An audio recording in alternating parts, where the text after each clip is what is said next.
Hi, in this video, we are going to discuss about the five elements of accounting. So, no matter whatever the transactions that we get in accounting, all those transactions or all those items that we get can be put it into one of these five elements. And those five elements are assets, expenses, capital, liability, and income. All right, so let's move into the first concept, assets. So, assets are a resource of the business, and this resource being controlled by the entity. So, if I take as an example any computers, machineries, vehicles, buildings, all these kinds of different objects that we get in day-to-day world, which is controlled by the business, comes under the assets. Not only that, in order to complete this definition, there's another two aspects that you need to consider. These resources are generated as a result of past transaction. So either the owner have invested these resources in the business, or the transaction, these resources have acquired after using a liability or from the existing profit. So from whatever the past transactions only, the resources would be created to the business. And finally, probable future economic benefits are expected from from the particular resources. So we are always expecting certain income to the business through these resources. So those are the three parts or the three sections that should include inside the definition of an asset. So asset is a resource which is controlled by the entity as a result of a past transaction, and a future economic benefits are expected to flow into the entity. So let's move to the second category about expenses. So the expenses are the costs of the business, right? And these costs are being incurred in order to generate an income. So if I take an example, let's take the rent expense. So you need to hire a place, and at the end of each month, you need to pay the rent for the business. And the purpose for incurring that cost is to generate an income to the business, because without that building, there's no way that a production can be carried out. And in order to sell the products that we made, we need to pay that particular rent. So any cost that we incur in order to generate an income is known as an expense, and you have to make sure that there are no further benefits are expected from these expenses. So these three parts should be there inside the definition of expense: cost of operations in a business, incurs due to generate an income, and there would be no further benefits are expected from such categories. And repairs, insurance, electricity, all these can be considered as other examples for expenses. And thirdly, we are moving to the liabilities. Liabilities are the present obligations of the business, or we call them as third party payables. So at the end of the day, we need to make a payment to a third party, right? And that will cause for an outflow of the economic resource from the business. So resource from the business will flows out due to this present obligation, and liabilities are also incurred due to a past event.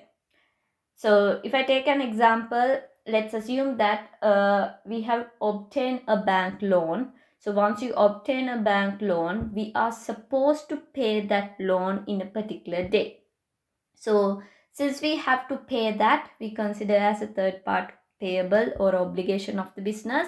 And once you settle those obligations, there's an economic outflow from the business, and this is also has been created due to a past event.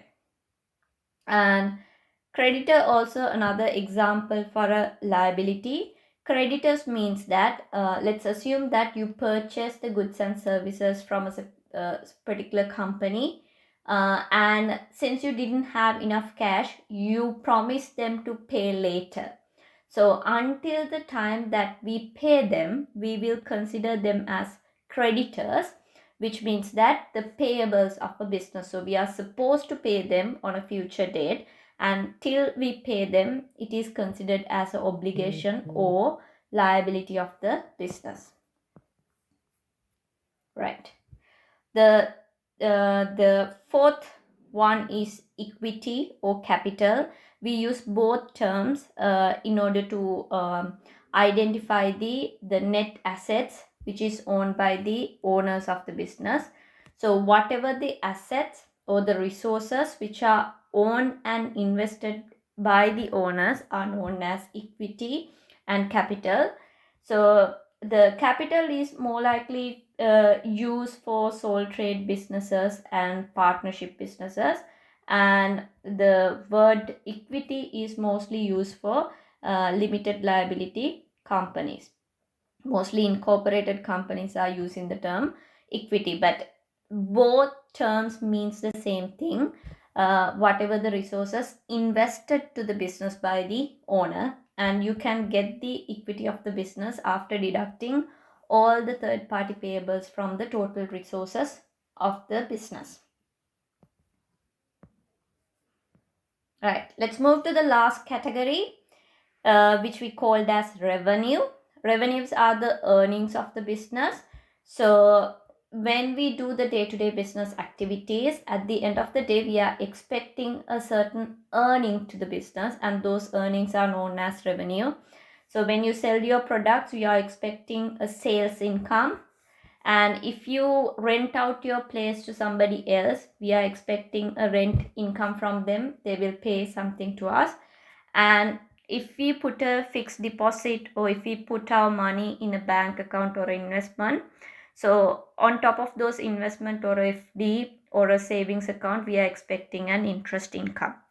So any kind of earning which we can get through the day-to-day transaction would consider as a revenue to the business. So those are the 5 categories of items that we get in accounting. The easiest way to remember is assets are the resources of the business, expenses are costs to earn an income, equity means the owner investments, liabilities are third party payables, and earnings means the income of the business.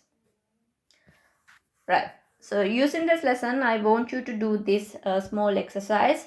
You can pause the video for the time that you need, and after that we'll discuss.